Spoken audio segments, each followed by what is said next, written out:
নমস্কাৰ সকলোকে। আজি মই বাহঁতৰ ঘৰৰ পৰাই মিনি ভ্লগটো আৰম্ভ কৰিছোঁ।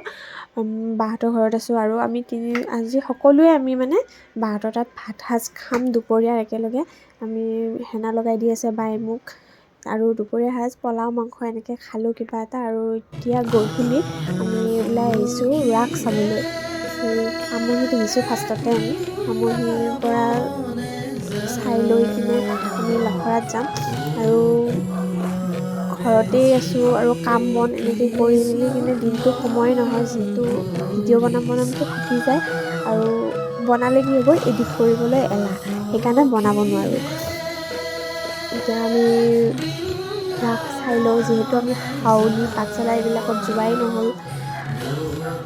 কিয় যোৱা নহ'ল সেইটো পিছলৈকে গম পাব আপোনালোকে। এতিয়া আমি লখৰা আহি পালোঁ আৰু লখৰাটো অকণমান ৰাস চালোঁ আৰু পামহিত আমি খেলিলোঁ, কিন্তু পইচা মানে একো নাপালোঁ, পইচা এনেই গ'ল।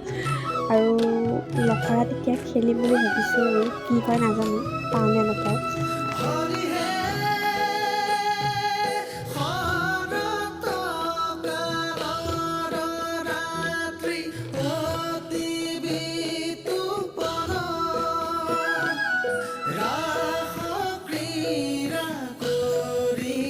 আৰু লখৰাটো ইমানেই মানুহ হৈছে, আমি কোনোমতেহে আহি পালোঁ। এতিয়া খেলিলে আৰু দেউতাই পালে এটা, মানে আমাৰ ঘৰৰ পৰা এটা পালোঁ আৰু ভিনদেউ এটা পালে, শান্তনুহঁতে দুটা পালে, এনেকৈ পালোঁ খেলিলোঁ ভালো লাগিলে। এনেকৈ পালে ভালো লাগে দিয়কচোন। আজিৰ ভিডিঅ'টো ইমানেই আছিলে। Bye bye.